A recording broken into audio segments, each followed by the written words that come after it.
1 second.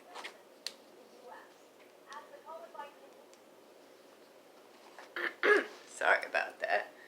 Good evening, folks. My name is Tiffany Daniels, also known as the Lady Autist, and this is an episode of Spilling Tea.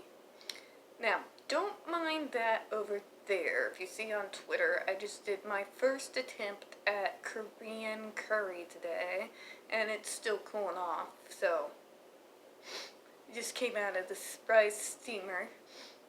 But anyways, besides that, what we're going to talk about today is a few things real quick. This is more news, less opinion. So, one of the things that has happened so far, and it kind of happened a little during the weekend, is Stephen King has come out over the weekend and actually not only praised The Stand and some of the actors in it, but actually named A.H. first as one of the main things that makes this story attractive. So I've got a long rant about that, and a large part of it has nothing to do with A.H. Fact of the matter is, folks, and I've said it on a rant before, why in the name of God do we have to remake everything? Does no one have an original idea anymore? It is one thing to take a look at an older franchise and, just kind of revise it. Make it more of a continuation of the story to expand upon it. It's entirely another thing to retell the same story over and over and over again. Which is what we are getting with the remake of The Stand. Now, I haven't watched it. I refuse to watch it. Not just for A.H.'s sake, but as I just stated, I got a real dislike for remakes. I won't even rewatch the remake of Amityville Horror. Or Freddy Krueger. Because I don't feel like those remakes were necessary. You're allowed to think differently if you want, but that's just my opinion. But anyways, from what I've been seeing in reviews, it doesn't even start with the aftermath of the plague, like the original miniseries did. And that it sort of just jumps all over the place, back and forth. There's no coherent timeline to follow. And a lot of people who reviewed the movie felt very confused by the storyline because of how much it jumps around. You don't even necessarily have any real idea of what's actually supposed to be going on. Other than that, it also mentions some characters have been changed around. The Rat Man was changed into the Rat Woman. For what reason, nobody knows. There are character changes that make no sense and were given no plausible reason as to why. I can only think it's catering to this PC nonsense. That there must be more diversity and inclusiveness. Well, here's what I have to say about that.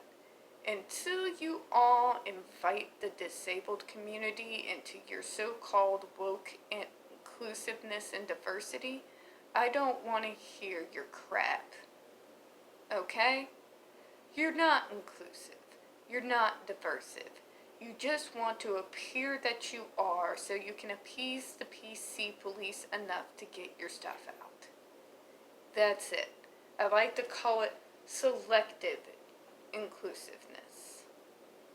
Until you actually start bringing disabled people to the conversation in regards to inclusiveness and diversity, I don't want to talk to you.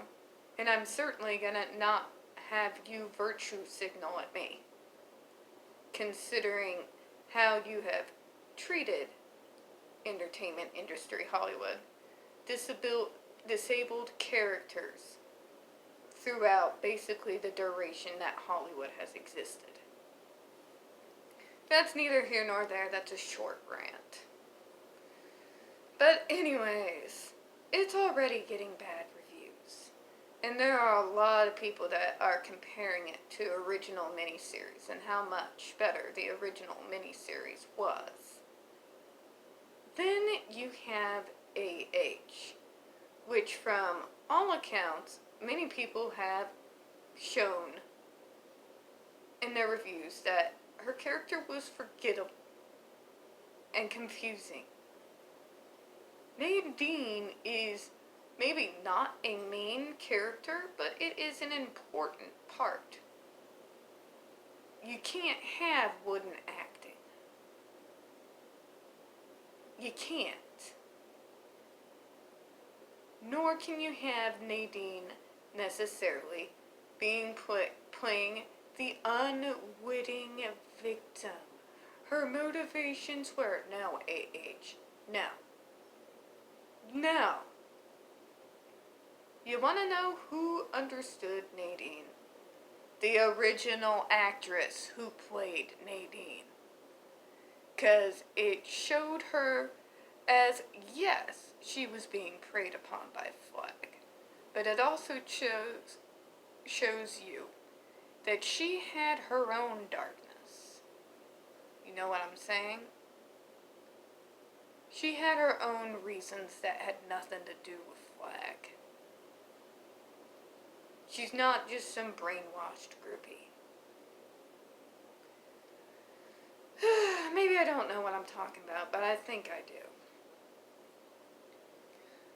What I don't understand, when you've got A-list actors that have been around since the late 70s, early 80s, when you've got Whoopi Goldberg, who has been in numerous films and is a Hollywood veteran, and you are going to place AH over Whoopi Goldberg? Are you kidding me? Are you kidding me? Because you're making it sound that people are coming to watch The Stand for AH and her superb acting ability and her looks. Nobody cares. Nobody cares.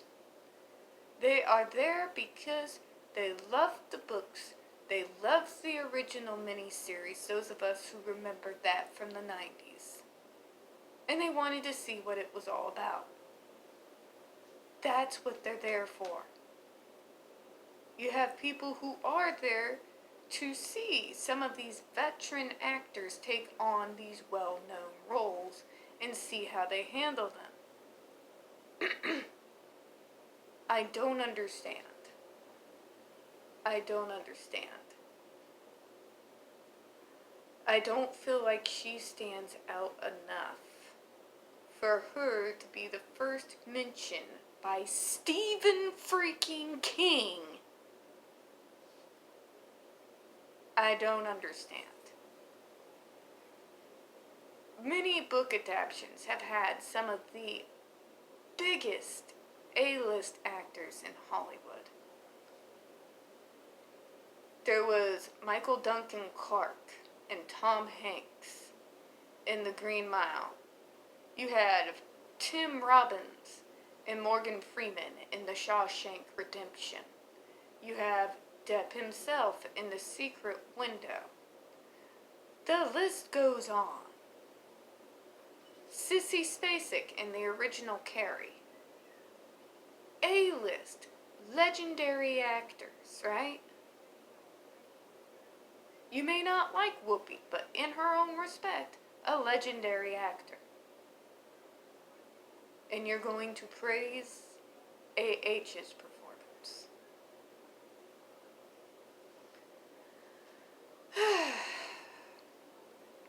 Alright, enough ranting about that. I don't understand. I really don't. But what Stephen failed to comprehend is the animosity against this actress that was supposed to play one of his most controversial characters. Either doesn't understand or doesn't care. This, when you mention her name, it's electric. And it is because of the horrible things she's done and the things she has lied about that people are deeply hurt over your praise of this woman. She has done horrific things. She has used the media to perpetuate abuse on her victim, and then use that same weapon against anyone who's trying to support the truth. She wants to suppress free speech online by targeting Twitter accounts that do not agree with her narrative and continue to push facts. And you're going to praise this woman. You have upset Mr. King a lot of people. A lot of people. Okay, I'm sort of rambling. I'm gonna eat this nice curry here. And I do appreciate your time, folks. Well, remember, we don't get that many views. The few views we do get do tend to get removed by YouTube. So if you could, please hit the like button, hit subscribe, and don't forget to hit the comments. Bye-bye now.